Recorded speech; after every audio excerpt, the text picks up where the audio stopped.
ఈరోజు వైకాపా గురించి నిన్న ముఖ్యమంత్రి చంద్రబాబు నాయుడు చేసిన వ్యాఖ్యలు ఒక రకంగా అందరిలో ఒక ప్రశ్నలు లేవనెత్తుతున్నాయి. ఏంది అంటే ప్రధాన ప్రతిపక్ష హోదా కూడా దక్కకుండా వైకాపాను ప్రజలు తిరస్కరించారు, ఆంధ్రప్రదేశ్ ప్రజలు.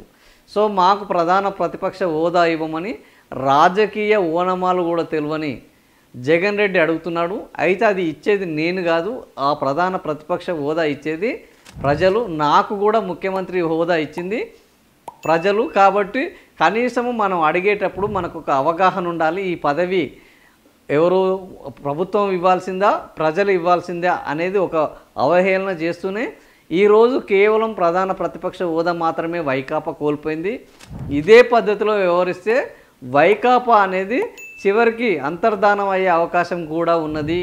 వైకాపా అసలు ప్రజలతో కూడా సంబంధం లేకుండా పోయే అవకాశం ఉన్నది అని నిన్న ఆయన పరోక్షంగా కొన్ని వ్యాఖ్యలు చేయడం ఈరోజు ఆలోచించడానికి ఆయన ఒక అవకాశాన్ని ఏర్పాటు చేశారు.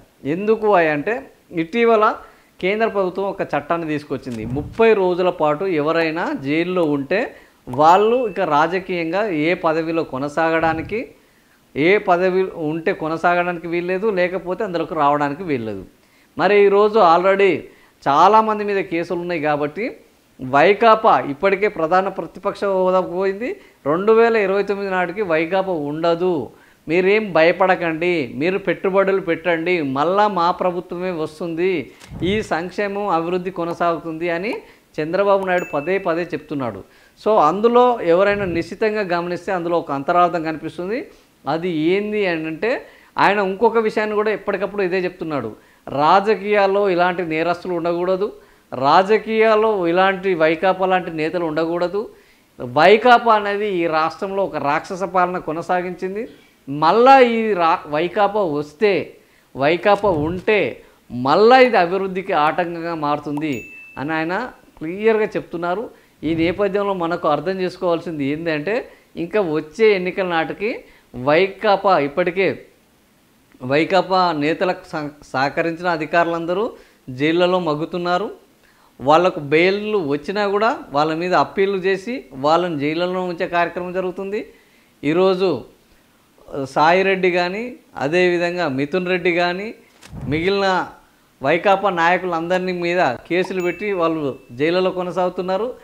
రేపు వీళ్ళు ఎవరైనా 30 రోజులు కనుక జైళ్ళలో కొనసాగితే వీళ్ళు రాజకీయంగా పోటీ చేయడానికి అనర్హులు.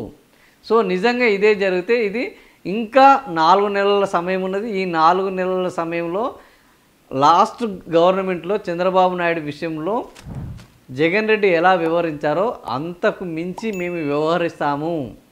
చంద్రబాబు నాయుడు విషయంలో ఏం జరిగిందో అంతకంటే ఎక్కువ జగన్ రెడ్డి విషయంలో మేము చేస్తాము.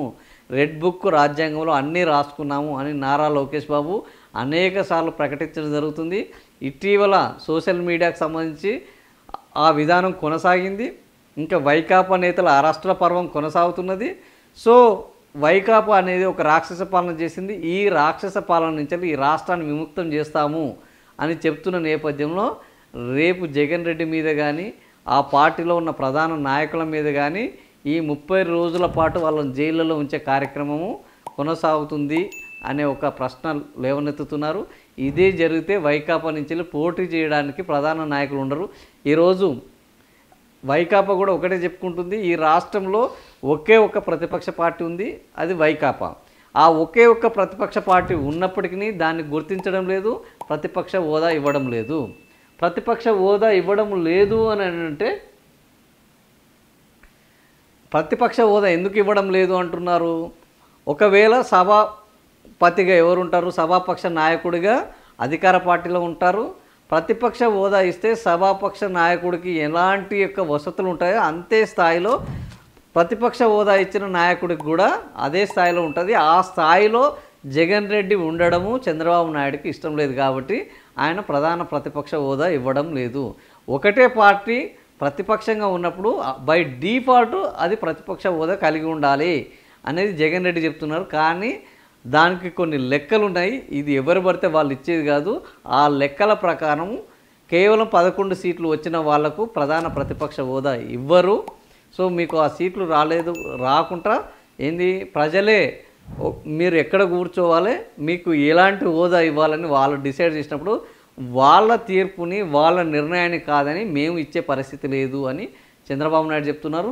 ఈ పంచాయతీ ఇట్లా కొనసాగుతున్న నేపథ్యంలో చంద్రబాబు నాయుడిని లాస్ట్ ఎన్నికల ముందు ఏ విధంగా జైల్లో వేశారో ఈరోజు వైఎస్ జగన్ కూడా అదే పరిస్థితి కొనసాగవచ్చు, అది రిపీట్ కావచ్చని అనేక మంది తెలుగు తమ్ముళ్ళు, రాజకీయ విశ్లేషకులు, ఈ రాజకీయాల మీద అవగాహన ఉన్న నాయకులు చెప్తున్నారు. మరి ఏం జరగబోతుందో చూద్దాం. ఇప్పటికే పార్టీ కార్యాలయాలు మూసేసుకున్నారు. సోషల్ మీడియా ఆఫీసులు పెట్టిన వైకాపా అంటే పార్టీ కార్యాలయాలు మూతబడ్డాయి, ఇంకా పార్టీ మూతపడమే ఆలస్యము అనే పద్ధతిలో ఈరోజు చెప్పడం జరుగుతుంది.